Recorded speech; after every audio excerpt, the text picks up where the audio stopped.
이어서 지구의 동반자 달을 만드신 이유를 좀 더 설명을 드리도록 하겠습니다. 달은 절기를 정한다고 시편 104편 19절에는 설명하십니다. 여호와께서 달로 절기를 정하시며 달이 어떻게 하여 절기를 정하게 되는지 동영상을 살펴보도록 하겠습니다.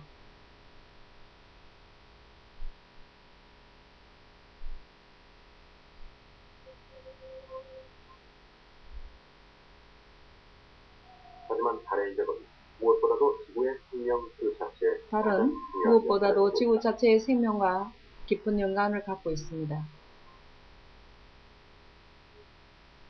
달이 지구의 기후에도 영향을 미치기 때문입니다. 달이 지구의 기후에 영향을 미칩니다. 달은 지구의 지축의 경사각을 유지시켜줍니다. 지구가 태양을 공전하는 동안 달이 지축을 유지시켜주므로 계절이 정해집니다. 달이 지구 지축을 유지시키지 않으면 그 경사각은 아주 커졌을 것입니다. 0도나 90도로 변했을 텐데 지금은 23.5도입니다. 만일 그렇다면 큰 혼란이 발생하겠죠. 이렇게 달은 우리를 위해 중요한 역할을 하고 있어요. 지축을 유지시켜 기후의 균형을 주고 있습니다. 달은 지구의 지축을 23.5도를 그대로 유지시켜 주기 때문에 지구가 경사진 그 지축이 그대로 태양을 공전함으로써 발생되는 계절이 그대로 유지가 됩니다. 그렇지 달이 지구 지축을 유지시키지 않으면 지구의 기후는 대혼란이 일어날 것입니다. 그것을 시편 104편 19절에는 절기를 정하시며 라고 말씀하셨습니다. 그러면 지구에서 보는 달의 모습을 살펴보도록 하겠습니다. 달은 지구를 중심으로 이렇게 공전을 하고 있습니다.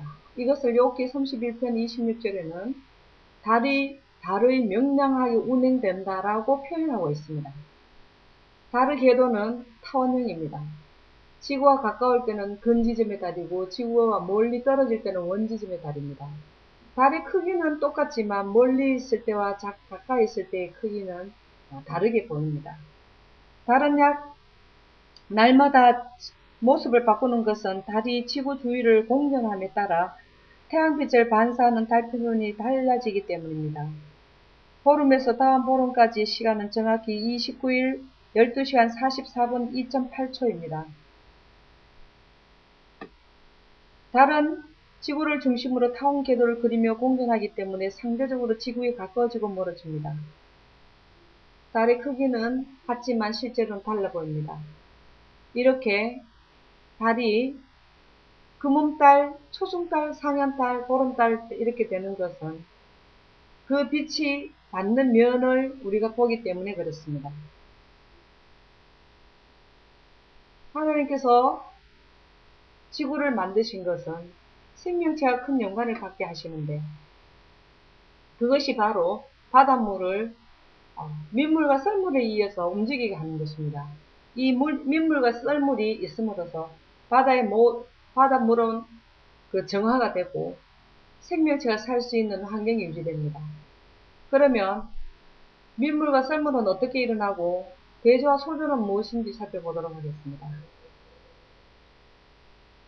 또한 고대인들은 달이 지구에 물리적인 영향을 미친다는 사실까지 달은 지구의 물리적인 현상을 일으킨다고 말하고 있습니다. 달의 인력 때문에 지구의 조수간만이 발생합니다. 달은 테니스공 그리고 지구는 미식축구공이라 한다면 달의 인력은 지구의 바닷물을 자기 쪽으로 끌어당길 것입니다. 화면에서 보다시피 달의 움직임에 따라 바닷물이 조금씩 솟아오르는 거죠. 반대편으로는 그 현상이 같이 일어나게 되는데 이렇게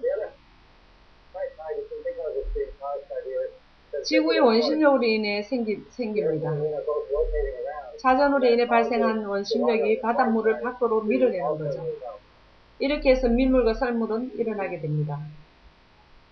이렇게 되는 부분은 민물이라 그러고 이렇게 되는 부분을 썰물이라 합니다. 달과 지구, 태양이 일직선으로 일직선 선상에 설 때에 끌어당기는 힘이 가장 큰 기조력이 발생할 때 이것을 대조라고 합니다. 그것은 합사과 보름에 태양, 지구, 달이 일직선상에서 위치하게 되었을 때 일어나는 상황입니다. 소조는 하현과 상현일 때 달의 인력 방향과 태양의 인력 방향이 서로 직각을 이루어 만조와 간조의 차가 적어지게 되면 이를 소조라고 합니다. 이런 천체를 이용하셔서 지구의 생명체가 살아갈 수 있도록 바닷물을 정화시키고 산소를 공급하게 되는 것입니다. 그런데 이러한 달이 이제 이상현상을 일으키고 있습니다. 바로 지구에서 멀어지는 달입니다. 아폴로 11호를 존 F 케네디 대통령은 달에다 유인 우주선을 보냈습니다. 그 당시 달에 어느 각도에서도 빛을 받을 수 있는 특수 거울을 제작하여 달에 두고 왔습니다. 지구에서 멀어지고 있다는 사실을 발견한 것이었다. 그 이후 지금까지 달 과학자들은 밤마다 이 거울에 도달하는 레이저를 보내어 그 거울에 반사하여 돌아오는 빛의 시간을 측정하였습니다. 이렇게 레이저를 쏘아 올려서 거울에 반사되어 돌아오면 지구와 달 거리를 측정할 수 있게 되는 것입니다. 그런데 정말로 이상한 현상은 1년에 날마다 측정을 한 결과 1년에 3.8cm씩 지구에서 달이 멀어지고 있다는 것을 발견하게 되었습니다.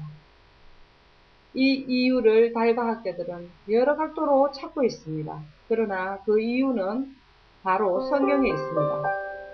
그것은 성경의 빛과 영원 홈페이지 자료사무실 제10번에 보면은 자연 제2의 환경으로 변환되는 에덴의 철수로 인해서 변환되는 상황을 설명하였습니다. 바로 지구의 질량이 일부가 떨어져 나감으로써 중력은 질량과 비례하기 때문에 지구의 중력이 약해진 것입니다. 그리하여 지구의 동반자 달이 점점 멀어지게 되는데요. 이렇게 달이 멀어지게 된 것을 잴 수 있었던 것은 바로 빛입니다.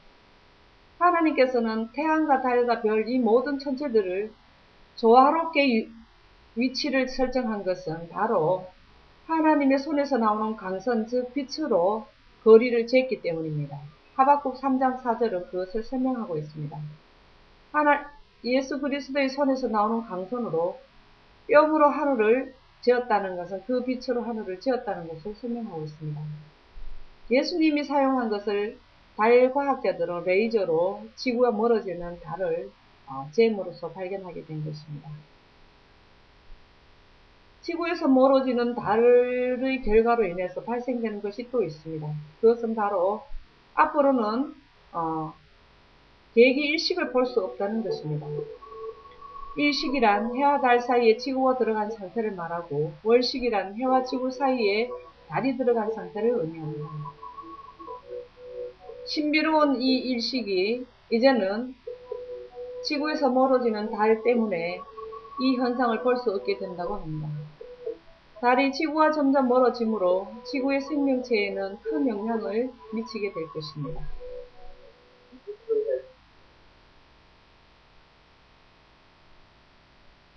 공청의 증인 달은 그의 할 일을 모두 마치게 될 것입니다. 그 할 일을 밤을 주관하게 하는 할 일을 마치는 것이 바로 이사야 30장 26절에 설명하고 있는데요. 여호와께서 그 백성의 상처를 싸매시며 그들의 맞은 자리를 고치시는 날에는 달빛은 햇빛 같겠고 라고 설명하고 있습니다. 바로 이 현상은 밤을 주관하는 밤을 통치하는 자연 환경에서 밤을 통치하는 임무 수행을 끝난다는 것입니다. 이사야 30장 26절의 말씀은 이제 지구는 초자연 환경으로 돌아가게 되면 밤에 비치는 달빛은 햇빛 같다고 했는데 초자연 환경은 밤이 없습니다. 그리하여 낮과 같은 빛이 밤 시간에도 비치게 된다는 것을 설명하고 있습니다. 이러한 것을 이해한 사람은 궁창의 확실한 증인 달같이 영원히 경고케 되어서 초자연 세계에서도 달과 같이 하나님의 빛을 반사함으로써 그 에너지로 영혼을 경고케 살아갈 것입니다. 이제 우리가는 달이 주는 교훈을 살펴보도록 하겠습니다. 달과 같이 인간 자체는 아무런 빛도 없습니다. 달은 태양의 빛을 반사하는 것입니다. 그리스도를 떠나면 우리는 불붙지 않는 심지와 같고 태양을 던진 달과 같습니다. 우리는 달의 형편과 같습니다.